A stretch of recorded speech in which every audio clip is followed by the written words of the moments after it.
welcome. What a year, man.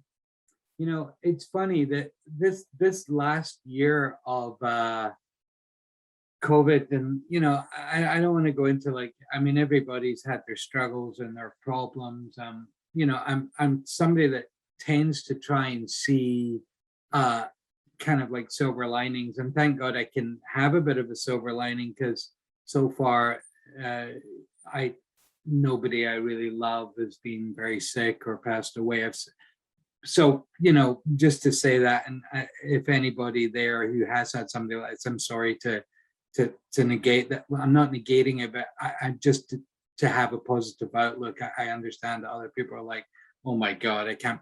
But anyway, what I'm trying to say is that it was a year of not making photographs in the way that I normally have been making photographs for the last couple of decades.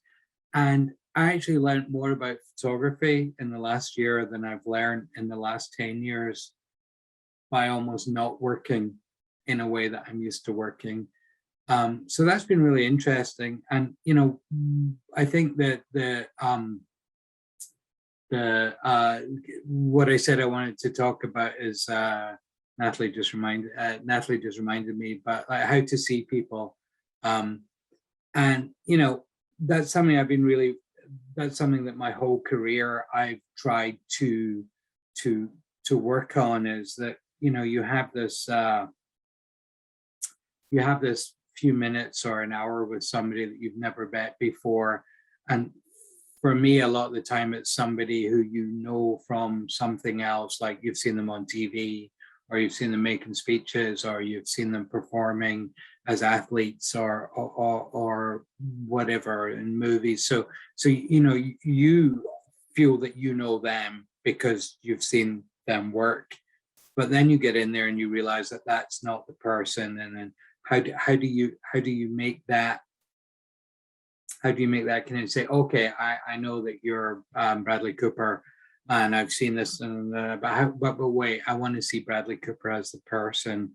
And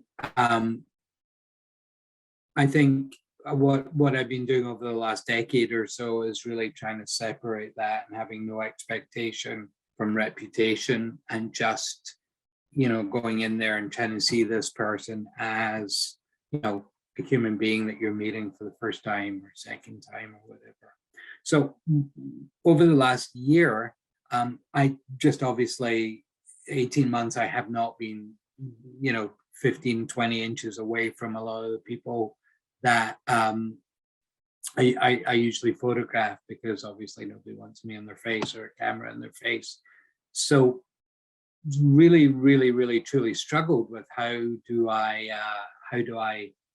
still try and feel creative, and how do I still try and do what I want to do, and make photographs and make art and have a reason to wake up.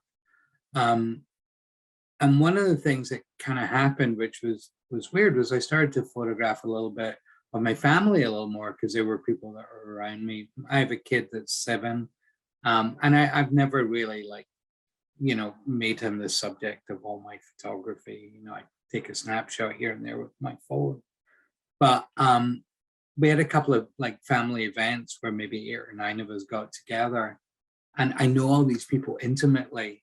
I really know them. And for me, that is like the biggest challenge, is to actually photograph somebody I know well, because I have expectation, right? Because I know how I like them to look, and I know how I like them to kind of to be, and how they are, and when they're happy and when they're sad.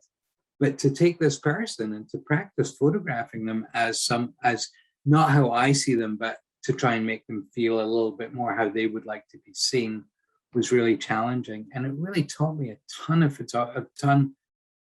about my photography. And that was something that happened over the last year. The other thing, listen, if anybody's got any questions, or say you're boring or want me to move on to another subject, please.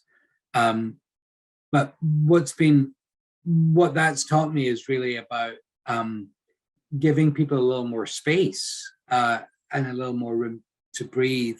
I'll go back. I know some people probably want to see some of the old work and get to that subject, but I'm trying to bring it round to to what's happening today. So for anybody that's not so familiar or not familiar with my work at all, I'm gonna show you some of the classics. We'll start with Bradley Cooper. It's so weird talking to people and you can't hear what they're saying, and you can't. Oh, I see everybody. Hello, Rachel.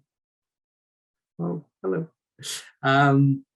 So yeah, so I think what we were going to talk about a little bit is how to see your subject, and I said that bit at the beginning because that's been evolving for me, which is weird because although I think technically I try and evolve all the time and change my style or up my style, I think one of the things that has just remained very static is how I actually approach the situation I'm in with well-known, people that are known.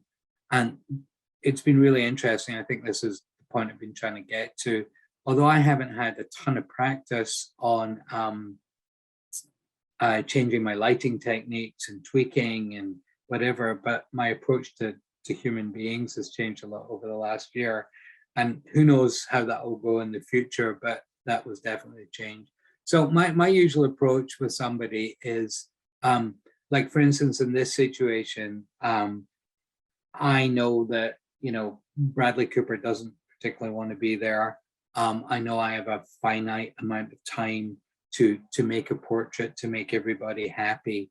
And, my approach is like the Mark Mann dog and pony show, horse and pony, dog and pony show. Where, hi, I'm Mark. How you doing?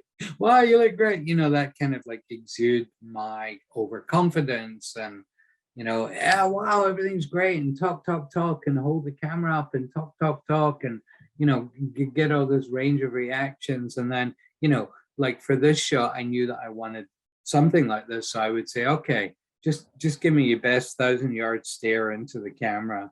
And he did it, and bang, he'd take the photo.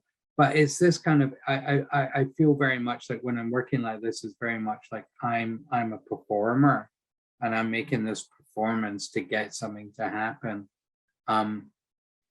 So yeah, so that's for that particular look is like, I think when you first meet somebody, you gotta very quickly, if you've never met somebody before, you've got to one of the skills that's really important to learn as a portrait photographer is to make some really quick decisions about, okay, so, and I'm repeating myself a bit, but yeah, I've seen you on TV, but who are you really?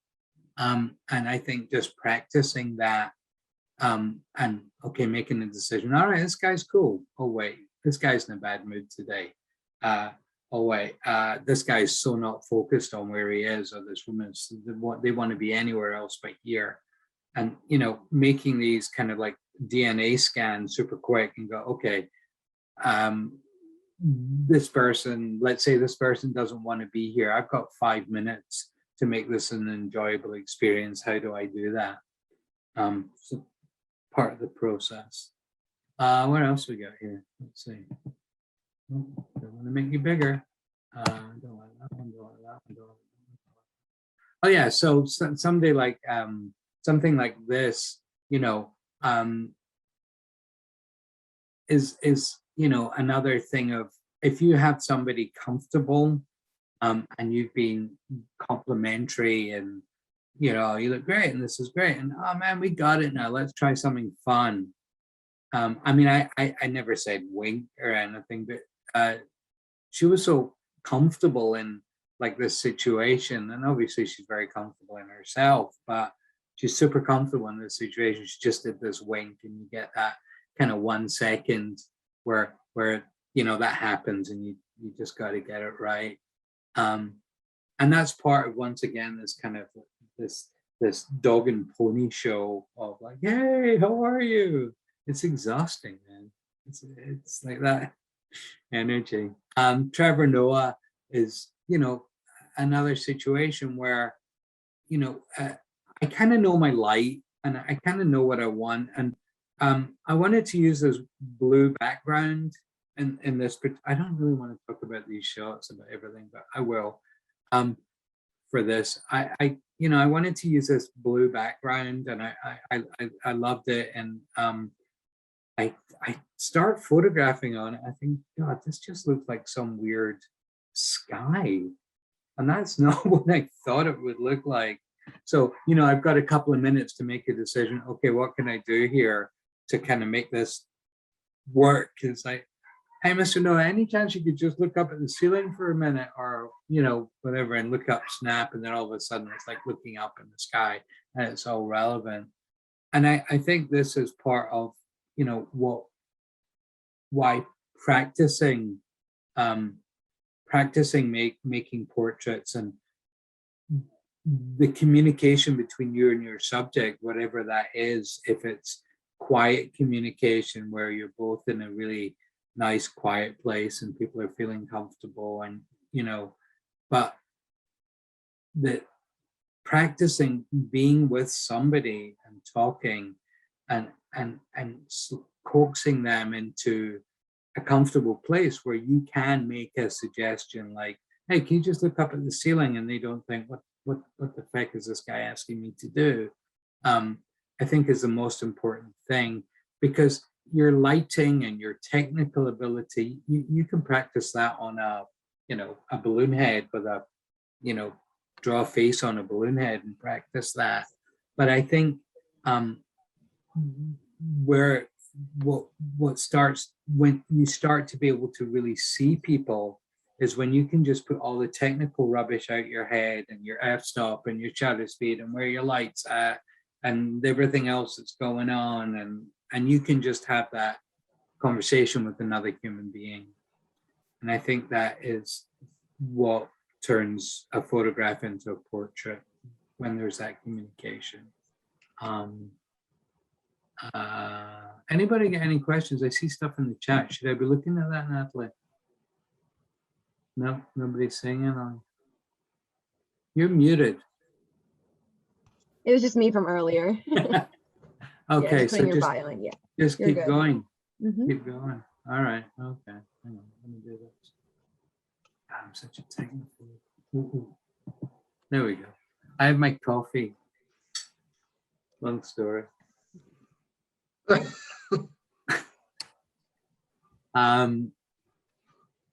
So yeah, and it's funny. I've been talking a little bit about the process of how to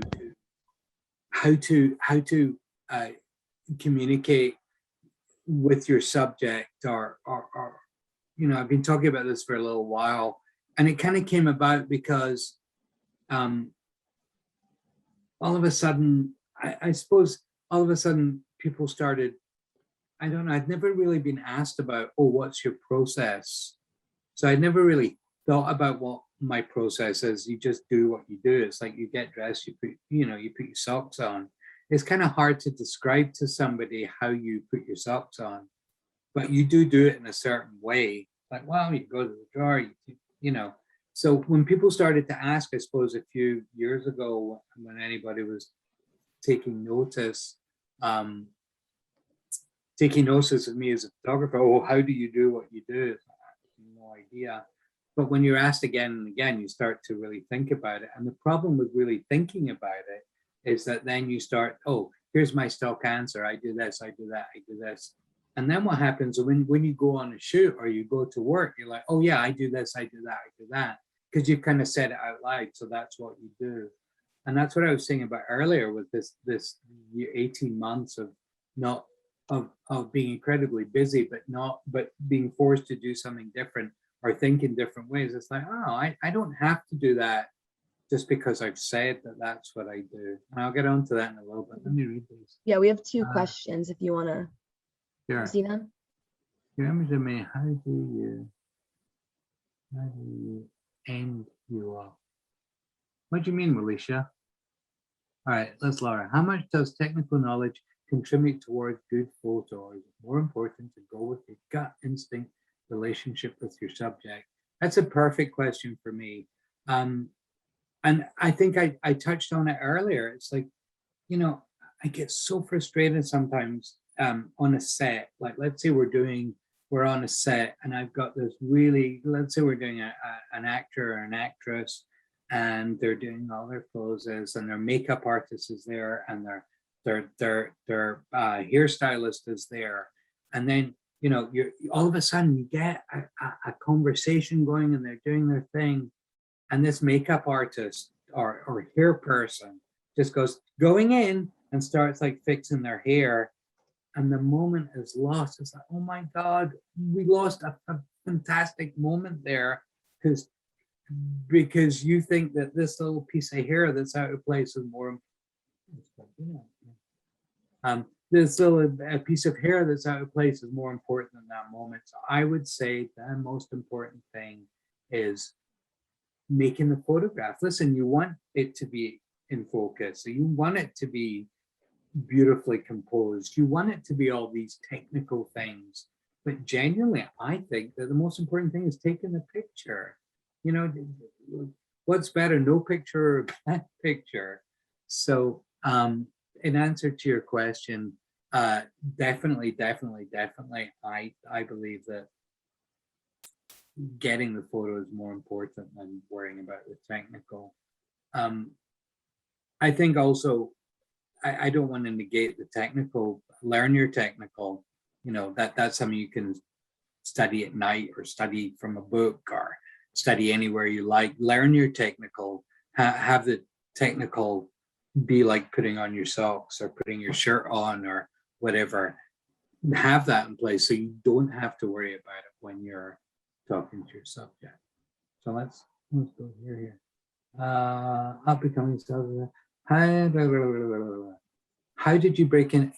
So I get asked this quite often, and I have no idea how that happened. It was not a plan or a goal or like, oh, I want to be a celebrity photographer. I wanted to be a photographer, and I liked faces. I loved to photograph faces. I love to photograph people. And I think back when I moved to New York 177 years ago, or 26 years ago, feels like about 177. There was a ton of magazines out there, and there was a magazine about, if you want to drink coffee from a Pyrex dish, this is a Pyrex dish cup magazine. And oh, look, we have a magazine about flashlights.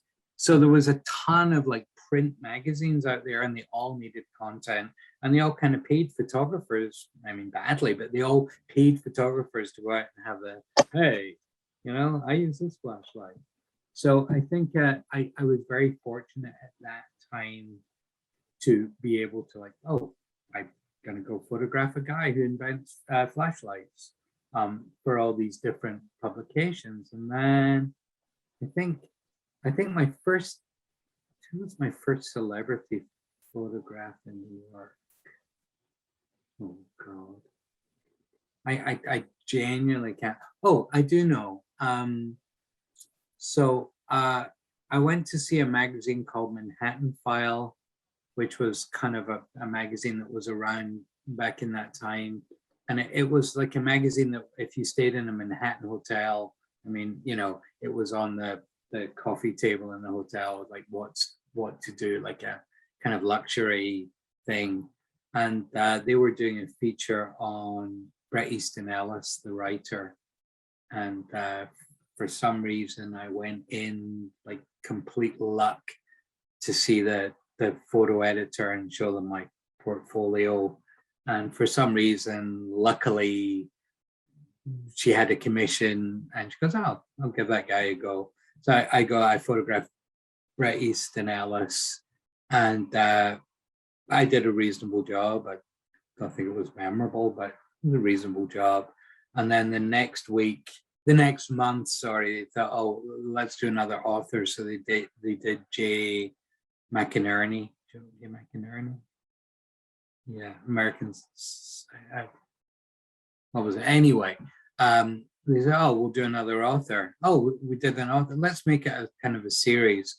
So all of a sudden, after like 4 or 5 months, I had like 4 or 5 author pictures of these authors, and oh, I've author pictures. Oh, okay. So, and that's pretty much, I suppose, how the celebrity thing happened. I don't really know. And I don't care if you're a celebrity or not, I promise. It's about your face. I'm a videographer and interview dozens of strangers each year. Do you have any tricks or trade to get a subject primed to open up and talk about their lives during a video interview? Jeez, Terry.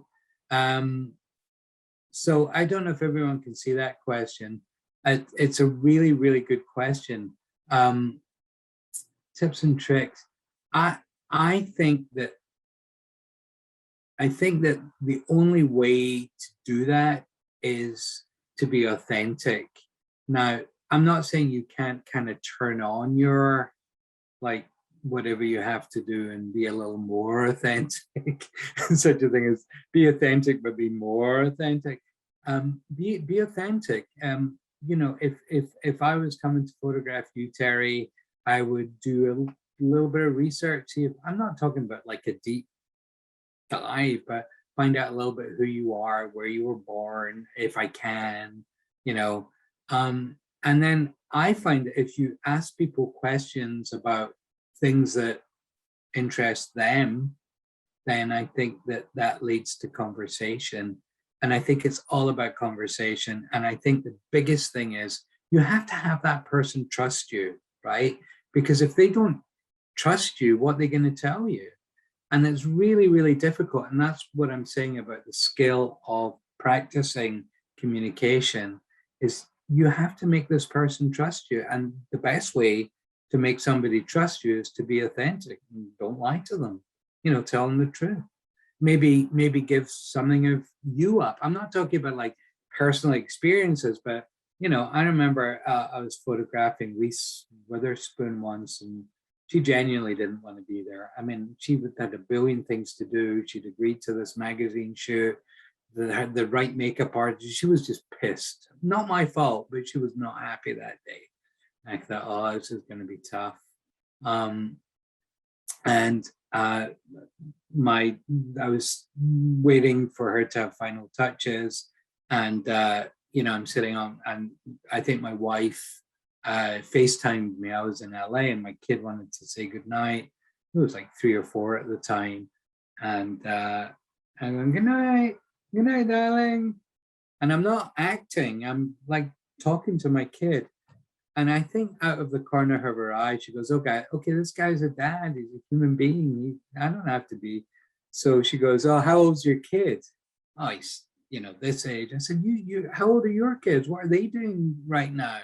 And all of a sudden, talking about her kids, and, you know, we had something. I was, oh, you know, traveling's really tough right now. I want to be home. And all of a sudden, she goes, okay, you're a human being. I have kids. You have kids. Talking about a little bit about our kids, and I think her mood lightened, and I ended up getting a nice portrait, and that came from just being honest. I think that's a reasonable answer. Awesome, thanks. Awesome, thanks. Would I need to mortgage my non-existent house to pay for portrait time with you? You know. No. Come over, I'll make your portrait. No, not at all. You know, if I wanted to make a lot of money, I don't think I'd be a photographer. I have no sense for business. I'm bad at that. But let's circle back to portraiture. I wanted to talk a little bit about something that happened during COVID that I can't share too much with you. But maybe I'll share a little bit with you. All right, but you can't tell anyone. Don't do screen grabs or anything. So, cut long story short, I was at this point where I'd gone out to try and be a drone photographer because I couldn't photograph people, and I was crap at it. I went out one day, I was like, I'll do landscapes today. Oh my God, I was shit at it. Okay, let's do some stuff. I can't do it. I need people. How am I going to photograph people right now? So I have a sister-in-law who is a choreographer in New York City, and she's fairly well known, and she was over and we're in the garden, and I'm like, I got to do something. She goes, well, let's get some of my dancers together, and you can shoot them. And you have that big empty warehouse right now, and let's do it in there. There's like you can be 30 feet back and wear a mask and photograph some of my dancers. Oh, that's a good idea. So I go into this empty warehouse space that we have. We have the use of at the moment, and I'm looking at it going, oh my God, there's daylight. I've never shot daylight in my life. Like, oh my God, daylight, petrified. And I look at it and I put my hand up in the air and pretending I'm Irving Penn, looking at the light. Oh, it's pretty. And I went down a couple of times. I was like, oh, midday. Oh, that's really pretty. Oh, that worked. So I kind of worked out, all right, we can do this in this space between like 12 and 3. That's when the light was pretty. I don't have north light, but long story. I have this painted canvas. It's actually muslin, not canvas, that I have, and I thought it was great. And I thought, I'll hang that and shoot the dancers against it, and I'll pay some homage to my hero in photography, Irving Penn, and we'll shoot these dancers, and at least I'll be creating something. So let me go there for a second. And once again, these images are top secret, so don't tell anybody. Well, you can tell anybody, but don't show anybody. I'm going to give you a really super quick preview of something that's not been seen before. Well, I have to do the screen share thing, right? Sorry, give me a sec. Share screen. Okay. Can we see this? Everybody see? All right, so as I say, you're not allowed to see these because I kept them off Instagram, but I started to do this series of dancers. Oh, sorry.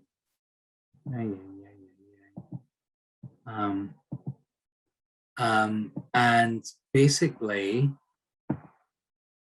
I've now shot over 100 of them, and we have everybody in here from Misty Copeland to James Whiteside, to all the current, like, I'd really love to show you these, but I'll get shot if I do it. But you can see the idea of what I photographed. So I can show you this one because she's actually my sister-in-law. So this is my sister-in-law who I started doing this project with. And we did this, and we did like a series of a portrait, a kind of dance or movement shot, or 2 dance and movement shots. And I started to do this, and the reason why I'm kind of talking, while I was talking about how my attitude had changed, is that with the dance, with me, and I go and you come and I photograph you, whoever you are, I'm like, hi, how are you? Oh God, you look great, have a seat, wow, and I'm making something happen. And then all of a sudden I'm working with these people who I don't need to do anything with. They are artists in such their own right that all of a sudden I would start seeing these little performances, and I gave them breathing space, obviously, because I'm not a dance photographer. I can't say, oh, could you do that pirouette again? But just let them breathe and shoot through it. And all of a sudden, it really changed the way that I was thinking as somebody. Instead of trying to make something happen all the time, make something happen was allow them to give something to you and let them breathe through it. So that kind of goes back around to what I was saying about the change. So doing this book, I've been doing it, I've been shooting for about 6 months now, and it looks like we're going to do a book, and it's just, I'm as I say, if I'm looking for any kind of silver lining on the 18 months, it was just to segue somewhere completely different and be able to still be creative. And as I say, it really changed my mindset in photography. And I'm super curious to see next time if I'm in a situation with, a celebrity or whatever, if I'm going to go back to this, like, hey, ho, or like, hi, and let them breathe through it. Do you ever get back to Glasgow, Scotland in general to do portrait photography? So I know. I do get back, Laura. I love going home, see my mom, but it's been tough. But I will be there soon. I think in September I'm going to have to come and see my mom. Mark, you have photographed Sesame Street puppets. What advice do you have for capturing soul personality of puppets?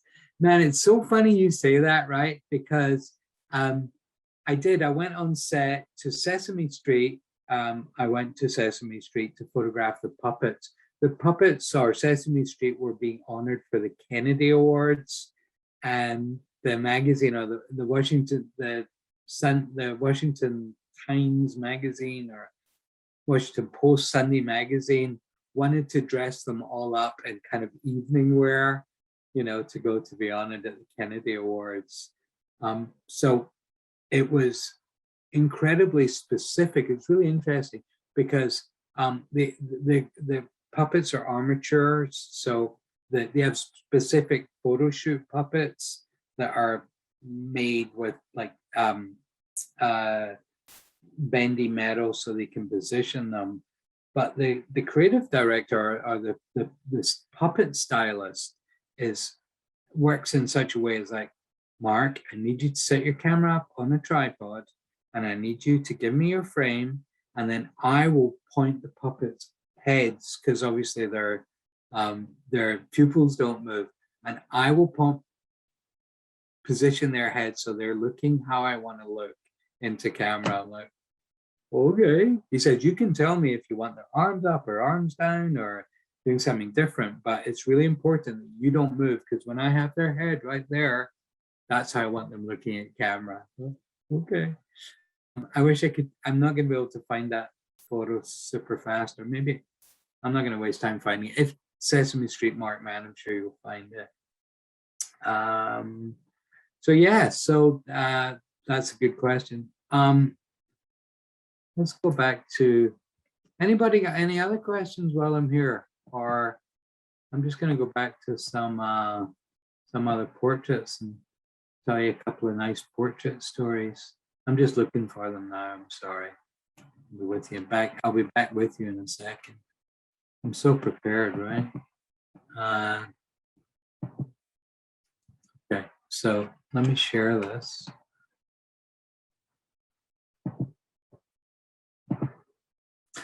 People get really, sometimes I've seen photographers get really irritated when, there's other people on set having a conversation with your talent while you're shooting them, whether it be like an agent coming out and going, you got to do this or you got to do that, or, your assistant asking a question or something, and they want it to be this like special thing. I don't have much of an ego for that, and I don't care. And sometimes, like for instance, I'm photographing Christina Applegate, and she's having a conversation with her agent off camera, and she keeps kind of looking back at me going, like giving me a pose, and like then going back to the conversation.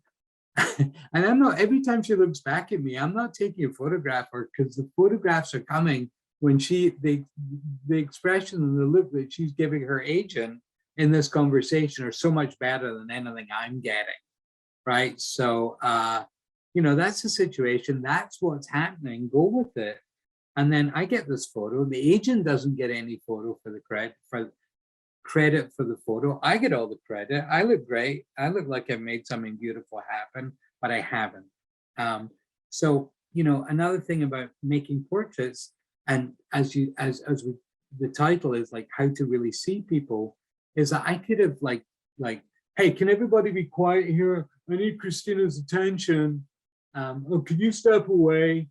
And that would have put a vibe on set that I thought wouldn't be a nice vibe to work in. It'd make me look like a bit of a dick. So why do it? Take what's happening in front of you, read the situation, read the person, and work with it. And then, hopefully you get something. So did I have another situation like that I wanted to talk about? Yeah, this. So you guys still see this? this is another thing that happened exactly the same way. Now I have some lovely photos of Hugh Grant looking at camera, and I have some really lovely portraits.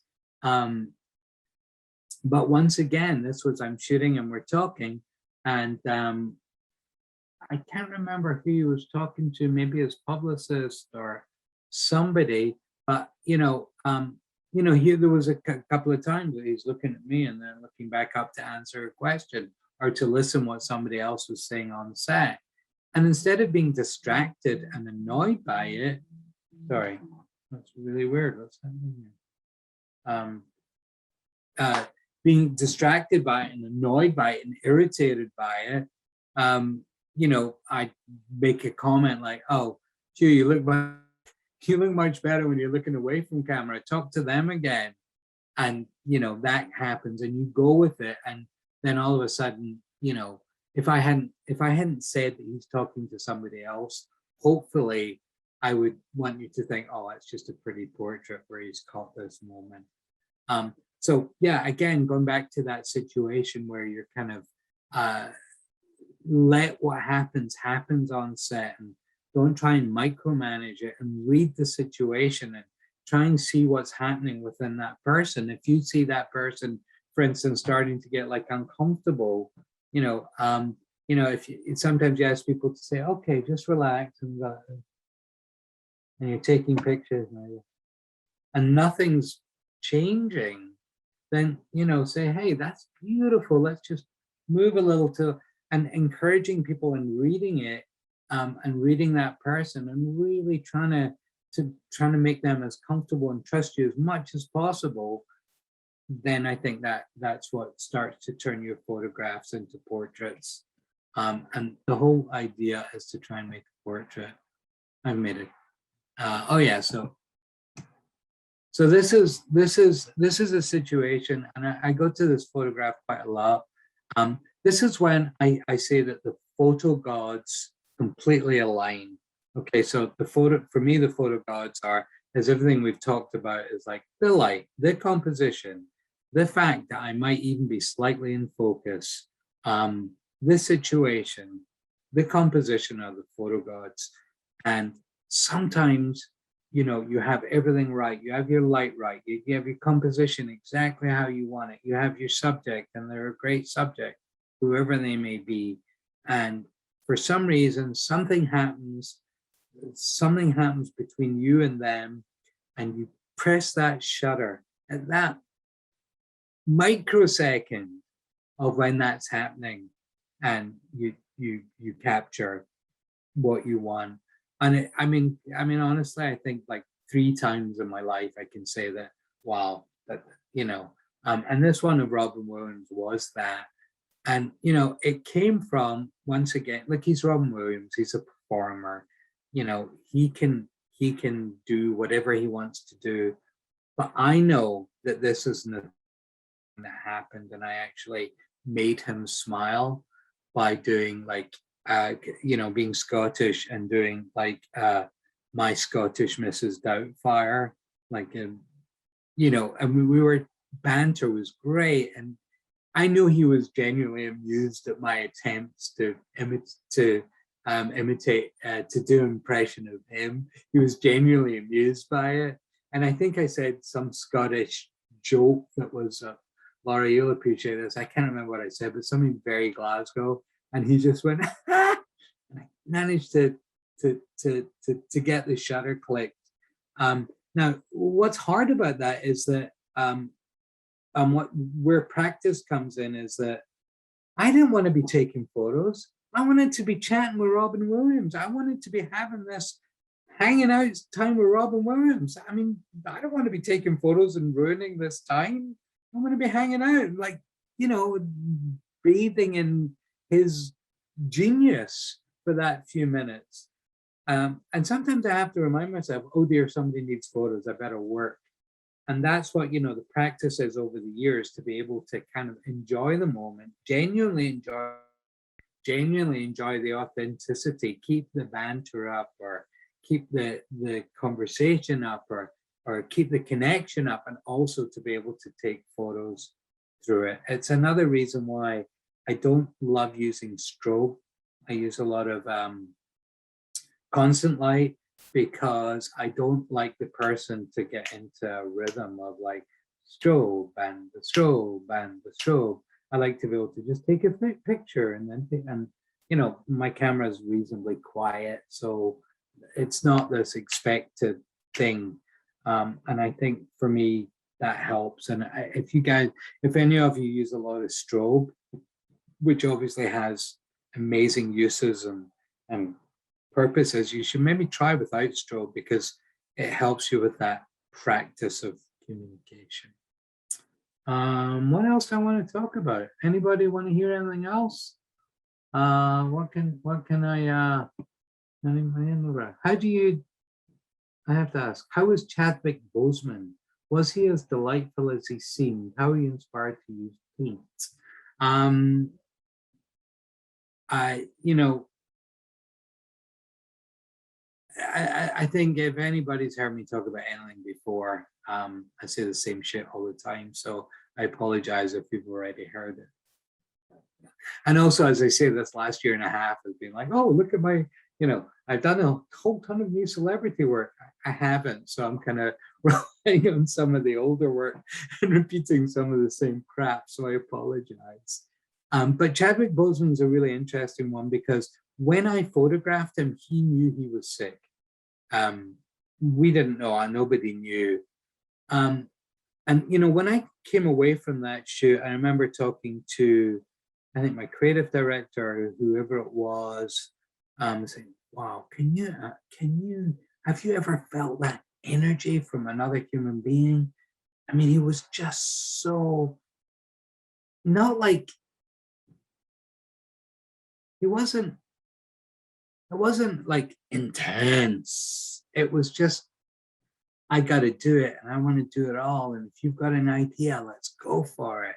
And if you want to do something, let's do it. And whatever you think, and I'll improve on it. And it was an amazing experience to photograph this guy. And in hindsight, I suppose when I really think back on it, I suppose he knew he had a limited time. I mean, we all know we got limited times, but he really knew he had a limited time, and he just wanted to make every single thing he did matter. And it breaks my heart. It really breaks my heart. But I got to witness it, and I got to be around him for a precious couple of hours that I wouldn't swap for the world. The pain thing was interesting. If anybody doesn't know what we're talking about, I'm sorry, I don't have the photo on hand. But we did a thing where he had silver paint and he kind of made a thing on his face. It was his idea, not my idea. And he kind of wanted to do this thing. And the makeup artist said, well, what color? And I went over and she goes, oh, I've got this great silvery kind of makeup stuff. And we both, oh, yeah, it's amazing. And that's where that came from. And, once again, collaboration with your subject, listening to his ideas. What do you want to do, Mr. Boseman? What do you want to do? Let's do it. Oh, I have an idea. Oh, that's a great idea. Let's do it like this. And the collaboration and the communication made for brilliant photographs. But he was exceptional because he really wanted every second of whatever he did to really, really matter. And it was beautiful.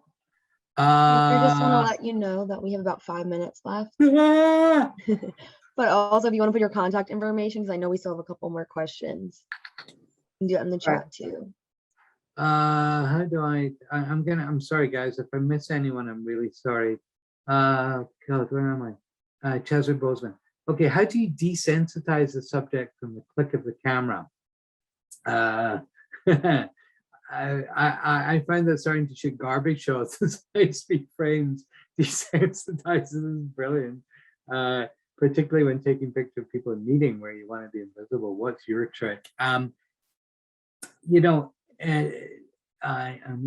for a name here and I don't see it. But whoever that's the question, I'm sorry. I'm very fortunate that usually I'm not trying to be behind the scenes, so I'm always trying to be present. So I don't really suffer from that. But Yeah, desensitizing, yeah. Just be around a bit, get them used to it. I think what you're talking about is probably a great way to do that. Me as my personality, when I pick up my camera, I mean, I'm not like that in real life because I'm genuinely a little introvert and like, oh God, I have to talk to people. But when I pick up my camera, I'm like, I feel very confident. It's like a shield, and I can be, hey, hello. So usually I'm trying to be kind of the center of the second, like you're the center of attention, but I'm the center of attention, but you're the center of attention. So I'm not 100% sure how to do that. But it's a good question. Mark, do you feel ring-shaped lights you're using in your portraits and the subject's eyes, soul bearing through their eyes? Do you feel it changes? I just, it's funny when you talk about the ring lights, and I'm not going to go crazy on it. And anybody, listen, the other thing is reach out to me, mark@markmanphoto.com, or on Instagram. I'm really good at answering questions. So I really enjoy it. So feel free to, if I don't get to your question. I just like it. I mean, there's controversy over it. What I like about it more than the reflection in the eye is how it lights the face. Now, I'm not saying I was the first person to use ring light, because I wasn't. It's been around a long time. But I suppose, I was using it a lot for like celebrity portraits. And now it really makes me laugh because everybody has a ring light. Like, yeah, I told you that light's good. So it's not so much about the ring in the eye that I like. I like how it lights the face. I think it's an equalizer. And either you like it or you don't, and it's subjective. And I like it, but a ton of people don't. I don't like peanuts and chocolate, which is weird. So it's purely subjective, purely. We have 3 minutes left, 5 minutes left. Any thoughts on camera phones for portrait? Best phone that you have is the one in your hand. If you have a camera phone in your hand and you don't have your real camera, take photos. If I had the choice, I would always use a real camera, but often I don't have the choice because I'm too lazy to go get my camera. So yeah, I think camera phones are frighteningly brilliant, and you can make brilliant photos on them. I prefer constant lighting over strokes. Do you have a standard go-to setup? Something you start with? Yes, I do. So I always start with a light 45 degrees here and 45 degrees. Does that make any sense? So subject is here. I put my light at 45-degree angle straight and then turn it 45 degrees there. So 45, 45. Hope that makes sense. Shoot, my question applies on film set photographs in between scenes. I'm not sure what that means. I'm going to sum up. Listen, it's, as I say, it's been an incredibly tough year. I hope you're all doing super well. Reach out on Instagram. It's better. And, biggest piece of advice, which I take myself, I don't take a lot of my own advice because it's rotten, but the one piece of advice that I do give and do is practice. Practice whatever you want to be better at in life, practice. So for me, it's photography, and I practice all the time. And every day I get a little better, and some days I get a lot worse. But practice, that's the key.